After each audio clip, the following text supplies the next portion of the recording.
People are always asking me, what should I eat? What do you eat? What does Benedict eat? What to eat? What to eat? What to eat? Huh. So today we'll tell you what I eat and what I prefer, and Benedict will chip in with her own preferences. No, we eat the same thing, Dennis. Not exactly.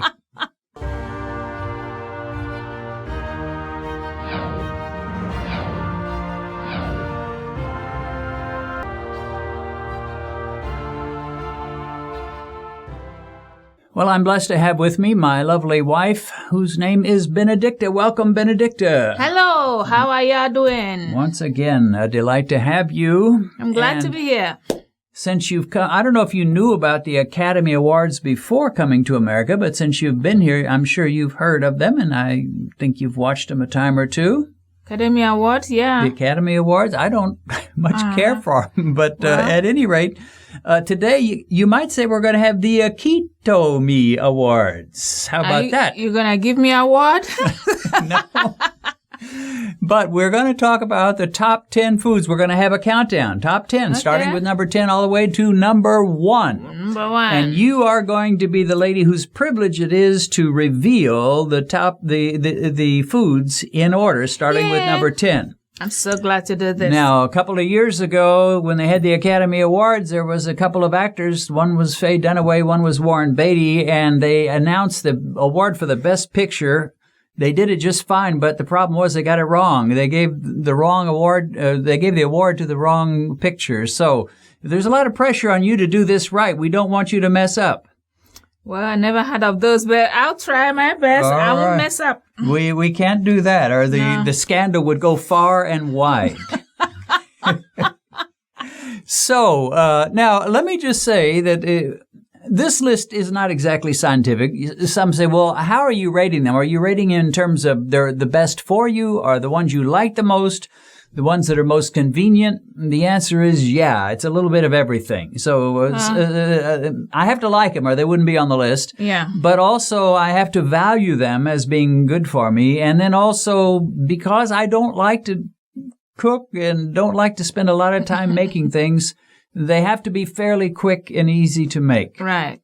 So I've kind of put all that together and I just said in my mind, all right, what are the top 10 foods/snacks that I really appreciate and eat almost every week? And you, of course, will recognize all of these, won't you? Yes, you will. So with that introduction, let's get to the drum roll, please. Number 10. What is the number 10 food? And actually, this is going to be 2 foods. Number 10 is cheese and nuts. Cheese and nuts. Now, why would I put both of those together? Well, it just sounds better to say the top 10 foods than to say the top 11 foods. I mean, that just wouldn't be right. So I had to put cheese and nuts together. But there is another reason. And the other reason is they're both great fillers. Okay. A lot of times you make something, but you don't want to eat too much of it lest you pile up the carbs. So you want something that's fairly low carb that will fill you up. And cheese and nuts both do that for you. Mm-hmm.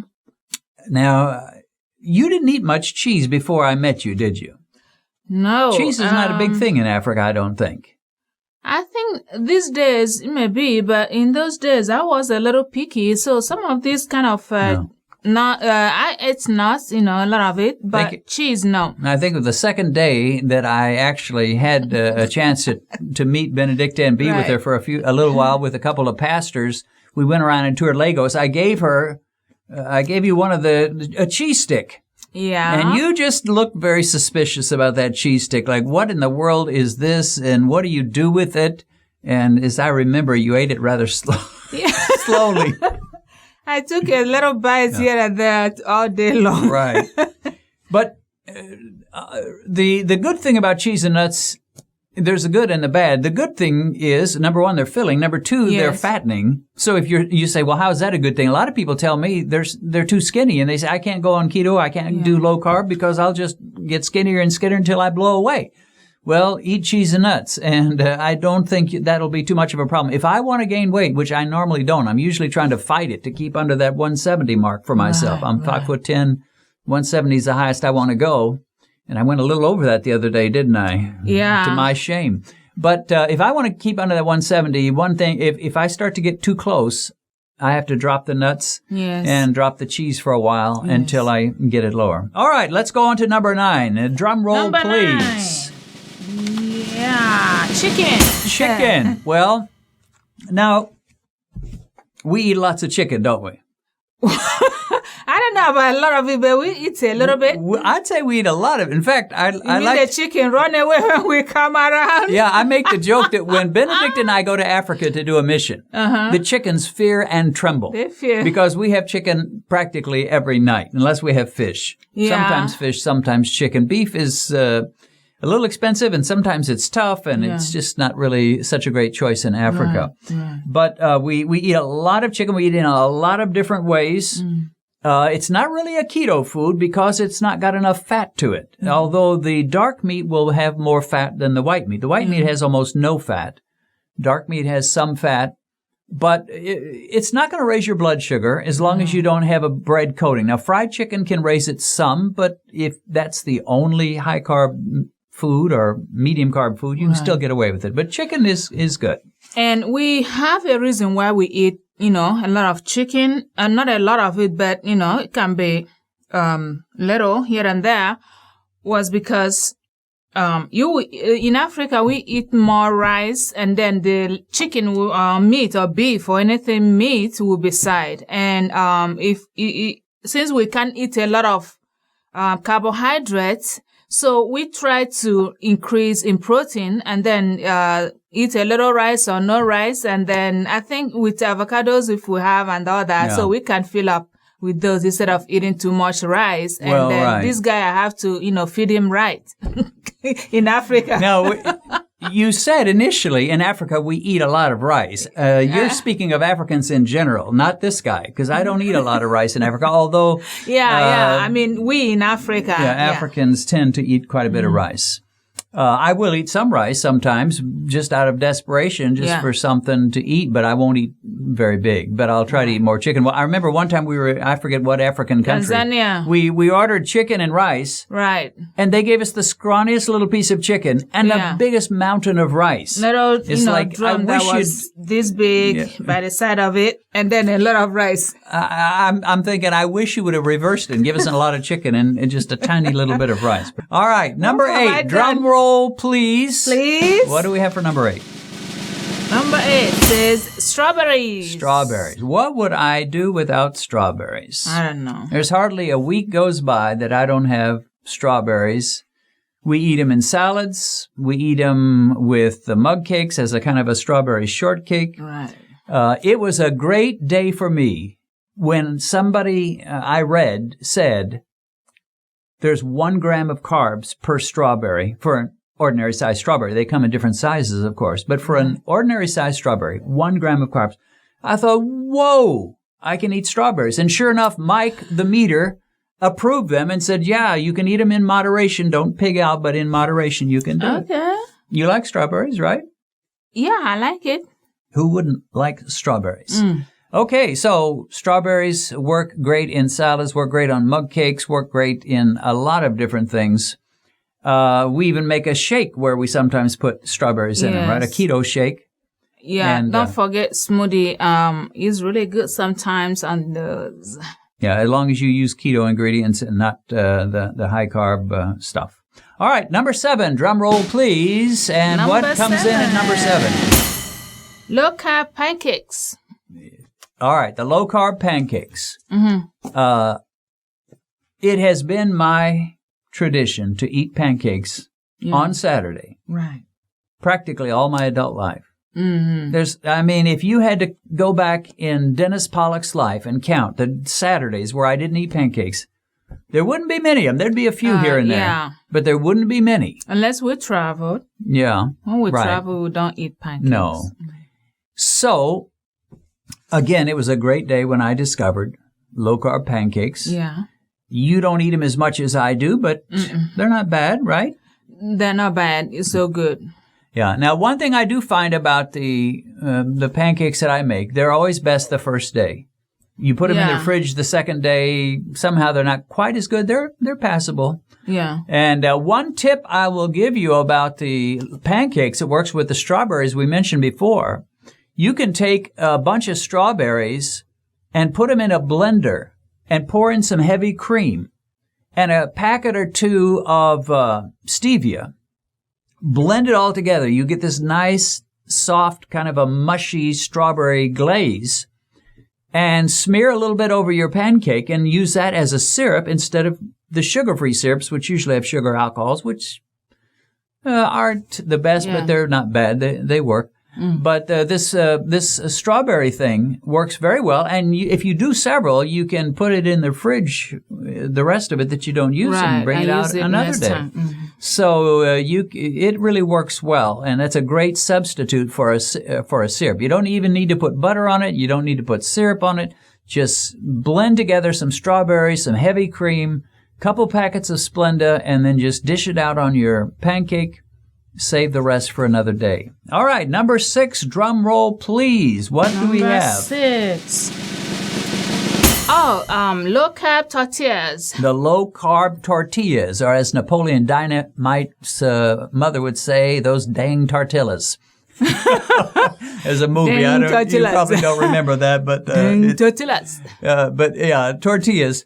Now, for the longest time, I've used the traditional low-carb tortillas you can buy in store. And they've had them, I mean, they're everywhere. It's not like you have to work hard to get those. Walmart, Kroger, practically any store. Now, if you live in Africa or India, some small village, you're not going to find them. The good news is India has a little tortillas, Well, they have plenty of tortillas, but they're not low-carb tortillas. Okay. I think you'd have a hard time finding them. Now, maybe in the big cities, maybe Mumbai, you might find some. I don't know. Right.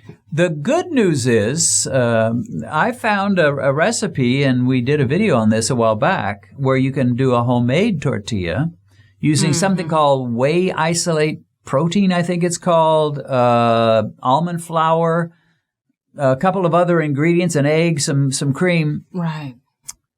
And man, those things are good. The first time I made one, I knew I had a winner just by the smell of it. It just smelled so good. I was like, man, I think this is going to be good. And sure enough, it was. And here's the interesting thing. You can take that same recipe and you make a tortilla. You can use it for quesadillas. You can use it for pizza. You can, in fact, just today, I mean, just like an hour and a half, 2 hours ago, while you were getting made up, I made myself not a tortilla, but I used that recipe, changed it a little bit, and I'll probably share this on another video, made a little biscuit for myself, and took some milk gravy and poured it over there. Okay. And I had it with eggs and bacon. So I had eggs, bacon, biscuits, and gravy, or biscuit and gravy.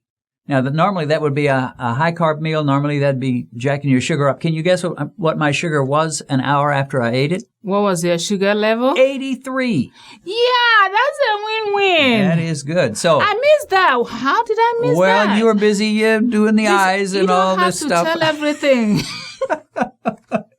So I was thrilled. I was not just happy. I was not just pleased. I was thrilled. Now, when I was a kid, my mama used to always make biscuits and gravy. I mean, that was the standard thing for Midwestern. I'm from Missouri, and Midwesterners love their biscuits and gravy, and I grew up on biscuits and gravy. And when I went low carb, that was out the window, pretty much. But with this keto type biscuit and a little milk gravy on top, it works beautifully. 83 for a peak, mind you. Yeah. All right, number 5. Drum roll, please. You picked those? Number 5. Eggs. Eggs. Yeah. Well, you eat lots of eggs yourself, don't you? I eat a little, not a lot. Okay. Well, I eat plenty of eggs. And I've got a couple of eggs testimonies here on these 2 cards. First one came out around 1991. They found a man, believe this or not. Well, you can believe it because I wouldn't lie.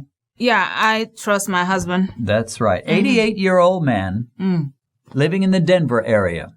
Okay, Denver. He had OCD. He had some kind of a compulsive disorder. Oh, okay. And a compulsive disorder is where you do something kind of weird and you just do it over and over and over and over again. Like some people have routine? A hand washing thing where they'll just wash their hands like 20 times a day. You know, right. that's their compulsive disorder. You know what his disorder was? What?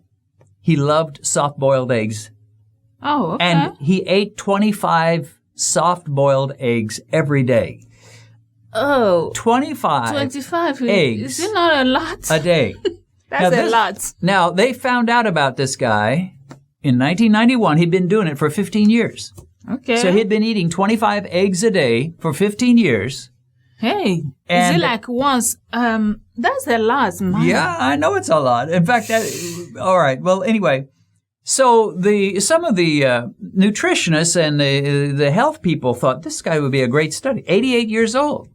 Huh. They think, man, you know, because in 91, they were so sure eggs were terrible for you. You know, filled with cholesterol, going to jack up your cholesterol, going to jam your arteries with all kinds of junk, and you'll drop over dead at the age of 29 or whatever. Here he is, 88. They're thinking, let's study this guy and see what's going on. He's been eating 25 eggs a day for 15 years.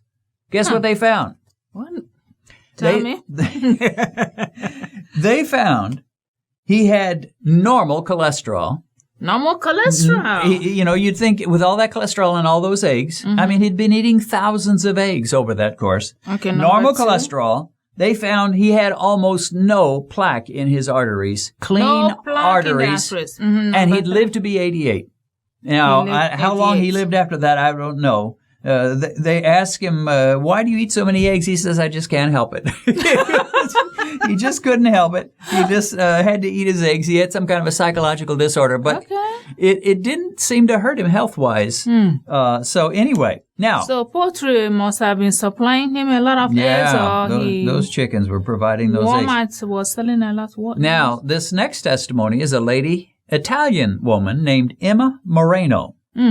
Italiano. And when she died, she was the oldest woman living on earth that could prove it. Now, there may have been older people, but she had a registry of her birth. She died in 2017 at the age of 117 years old. Wow, 117. That's a lot. Now, when she was 20 years old, which would have been way back. Way back when. She had some kind of health problems. It doesn't say what. But she got nervous, and she went to the doctor. He said, you've got anemia. Your blood doesn't have all that it needs to have in it. He said, you need to eat 3 eggs a day. And so she started doing that.